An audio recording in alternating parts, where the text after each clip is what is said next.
The sharing economy is an economic system based on sharing assets or services for free or for a fee, directly from and between individuals. Yeah, named in 2011 by Time magazine as one of the 10 ideas that would change the world. The economic model is now transforming the landscape of the world economy. There are 5 key concepts of the sharing economy. Here you can read about them, along with appropriate case stories casting light on what the sharing economy is and how it works. The internet made all the difference. 2 young men in San Francisco were so poor they could not pay their rent, so they thought to rent out 3 air mattresses on their floor to people and serve them breakfast. They made a simple website to promote their little bed and breakfast, and 3 people showed up, each paying $80 after the guests left. They thought this could be a big idea. Now their website offers 250,000 rooms in 30,000 cities in 192 countries.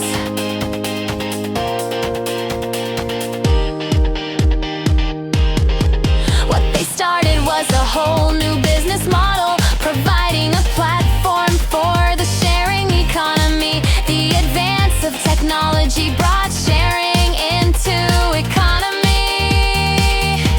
Thanks to the internet and digital technology, now there is much more data about people and things, which makes sharing cheaper and easier than ever.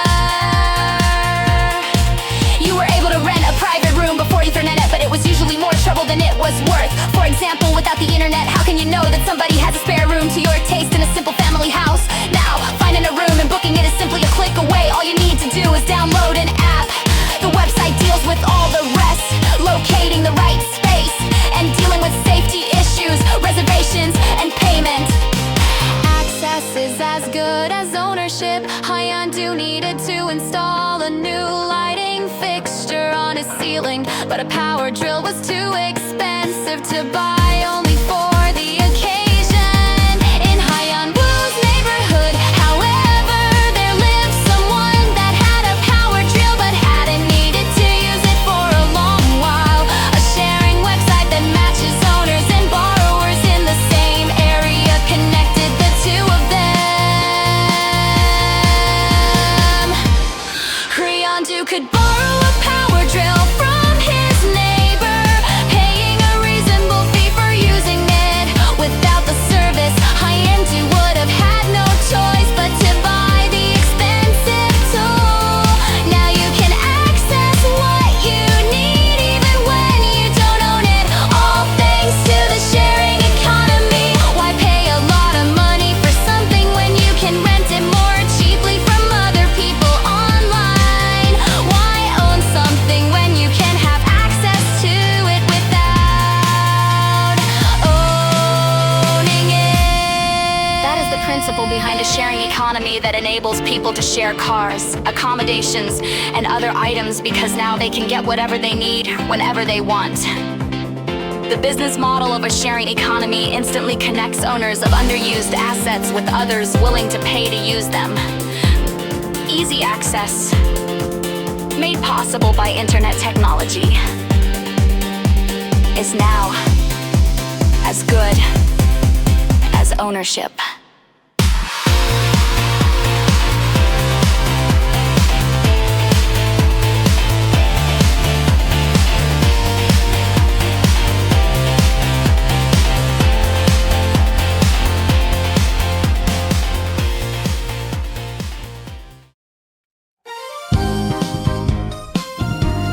Produce less, and you will waste less.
possession. Jimmy had newly decorated his room and wanted a piece of artwork that fit into the space.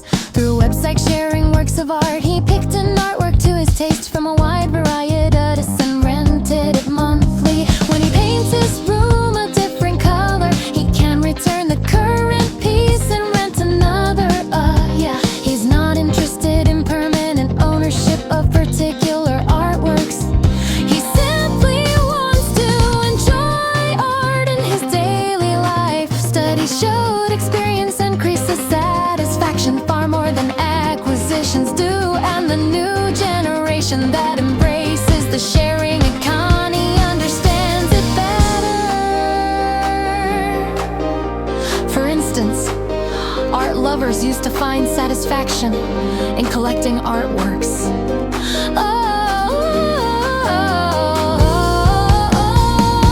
Now they have begun to place value on the experience of enjoying them. There are many who appreciate artworks but have no interest in owning them for good. This benefits the artists as well because they get a monthly income for their artworks that otherwise might be in storage or waiting for their next exhibition. The sharing economy is the experience economy. It is a powerful cultural trend in which people value experiences more than possessions. People build trust and make connections. Stella is a retired designer who started a second life as a host to international travelers. When her husband passed away, she came down with depression. She started to share the room her husband used to occupy. Meeting new people from all over the world helps her recover from her grief. Now she enjoys telling her guests the stories about the neighborhood and preparing them delicious local breakfast, trying to make them feel at home. Yeah. She has made friends with many guests and stays in touch with some of them. For sociable souls, meeting new people is a big part of the charm. In the age of virtual everything, more and more things are possible without ever meeting face to face with other people. But sharing assumes human interaction by its definition and appeals to the basic human needs for community. The core of a sharing economy is people directly dealing with each other, so trust between the parties involved is essential. Social network services play an important role, giving information on participants. Safety issues are important when dealing with strangers, along with the background checks carried out by platform providers. Online reviews and ratings are usually posted by both parties. The remarkable thing is how well the system usually works.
UNESCO is devoted to preserving important intangible cultural traditions around the world.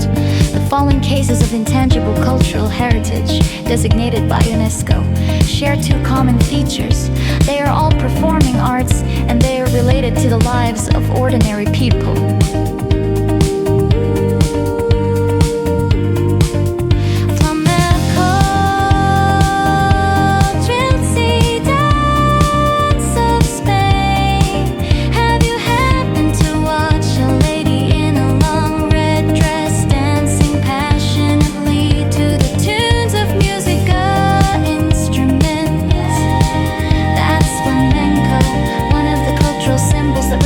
Spain. It began in Andalusia in southern Spain, where the local gypsy cultures are known to have played a great role in developing the performing art.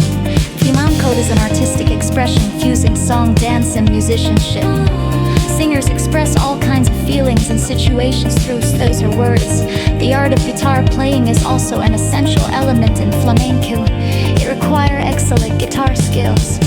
But the most exciting part of flamenco is dancing. Flamenco dancing is a very emotional dance style, with the dancer always trying to express his or her emotions through movement. Sharp movements and facial expressions play a greater role in this style of dance than in many others. The dancers may clap their hands, tap their feet, snap castanets, or move their bodies suddenly to show the desired emotion.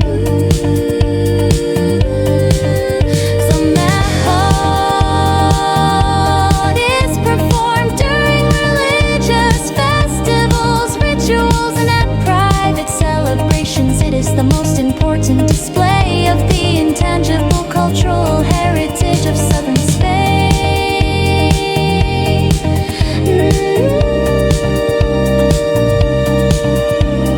Karagöz, Turkish shadow puppet theater.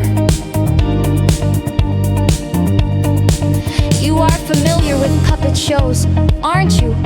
Puppet shows have always been popular across the world. There is, however, something special about puppet shows in Turkey. In the popular puppet theater in Turkey, the puppets are not clearly visible, rather, they are shadowy. Shadow puppet theater is known to have been very popular with the public between the 17th and 19th centuries in Turkey. Puppet figures in the shadow theater are made of camel hide in the shape of people or things. They are held on rods in front of a light to cast their shadows onto a cotton screen.